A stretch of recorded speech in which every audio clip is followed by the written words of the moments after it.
appreciate your having the opportunity to let us talk to the Secretary of State today. This has been very helpful, very informative. I will say, with regard to China and developing technologies with our allies, we have a lot to do right here in the United States to get our own house in order. So we're pretty good at pointing fingers at China, and it's usually appropriate, but we also aren't doing much here to protect ourselves. And I want to thank you, because you have provided some great help from your career professionals with regard to our efforts to push back against China taking our technology. And in particular, China has these programs. You mentioned they've been doing it for a while. They've been doing it for 2 decades, where they come over here, they find promising research and researchers, they systematically target them, and then they take that research over to China. And it is military, it is economic, it's healthcare, it's everything. And over the last couple of years, we've worked hard on this with an investigation, a report, and now legislation called the Securing American Innovation Act. But with regard to the State Department piece of this, your career people have come and testified before us, said that they need more tools to be able to stop folks who they know are coming here to deal with export control technologies, who are coming over here to actually steal our stuff and take it back to China, but they are unable to stop those people from coming in despite affiliations with the People's Liberation Army, affiliations with the Chinese Communist Party, and in many cases, you know, a history of taking research. So we worked with one of your Pearson Fellows. You told me about the Pearson Fellowship, and I took advantage of it. The last year, Mark Weebles has been working with us. He's a consular affairs officer, done a terrific job, and we have put together some legislation that's very balanced, says, hey, we want research. We want the American research enterprise to benefit from international cooperation, but we don't want to have this U.S. taxpayer-funded research being stolen. So I thank you for that. I would just ask you, do you agree that these new visa authorities we have in that legislation are helpful to protect taxpayer-funded research and intellectual property from our adversaries, including China?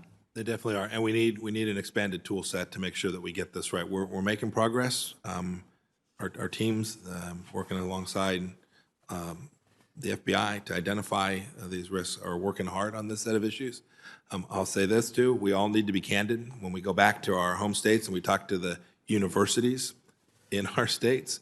The education industrial complex is alive and well. We need to be candid with them about what's taking place in some of these institutions of higher learning all across America, and be thoughtful about how we respond to this this influence and theft operation that's being conducted. That's absolutely right. And you know, there are 5 different provisions in the legislation. One of them relates directly to our universities and research institutions. And to their credit, a number of them have worked with us, and we've worked with them. Senator Carper and I have taken the lead on this in this legislation. It's a bipartisan bill, bipartisan supporters. But there are universities and associations that are pushing back hard. And frankly, I think they're naive and aren't willing to face up to the threat that's out there. And it's a national security threat. I'm glad that over the last couple of weeks that we have had the opportunity to confirm some good nominees from the Department of State. And I'm concerned that the backlog built up to the point where you really had a tough time running the department. And there's more to go. We have more nominees coming up next week. I understand we may have finally the nominee for Ambassador to Japan at a critical time. One I want to ask you about, though, in particular, is Ukraine. And you know, Senator Cardin's not here today, but you know, back in 2014, we went over to Ukraine right after the Revolution of Dignity, and in those 6 years intervening, a lot of good has happened in Ukraine, but a lot of bad has happened too. And we see it right now. We're once again at a tipping point. The ceasefire is not holding. I understand there have been about 100 violations of it recently. The Russian aggression continues. Ukraine made a decision 6 years ago to turn to us in the West, and yet we still have a situation where they're not getting the support that they need. So 2 questions for you. How important is it to get Lieutenant General Dayton confirmed as the ambassador in Ukraine, number 1? I think he's highly qualified. I'm really pleased with that nomination.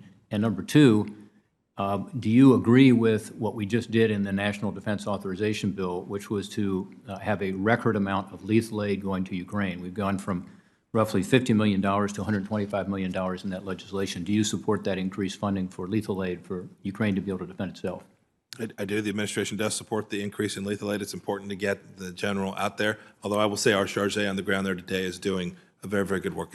But it's important to get a confirmed ambassador in that position. If I might just add this too, we're still thinking it was a real loss when Ambassador Volker departed. The work that he was doing was important to the State Department's overall effort in the region, and we're hoping to get that position with just the right person filled as well, so that we have a full-on effort there to help the Ukrainian people maintain their democracy.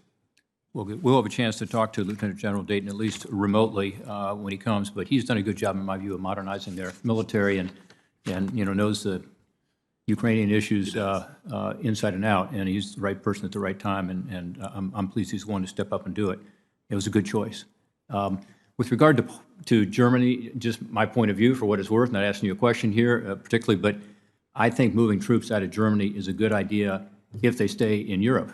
And in particular, Poland has been asking for years now, to allow U.S. troops to come to Poland. They've even offered us a base. I was there several years ago where they agreed to, pay for the base. And I don't know if that's still an offer.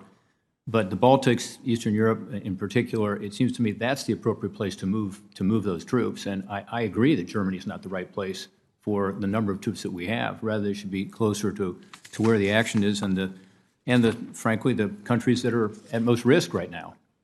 So I don't know if you have any comment on that, but I would hope that they would be able to stay in Europe. Senator, I'll just, the only thing I'll add, I'll leave to the Department of Defense to talk about exact dispositions and numbers in particular countries. But with respect to Poland, we don't yet have our defense cooperation agreement quite done.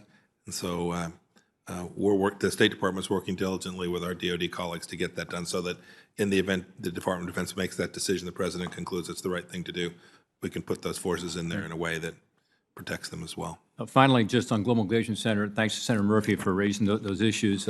He asked the same kind of questions that I would have asked. Leah Gabriel, in my view, is doing a terrific job with trying to reorder and take the DoD money that's now going to go directly to you and use it more effectively.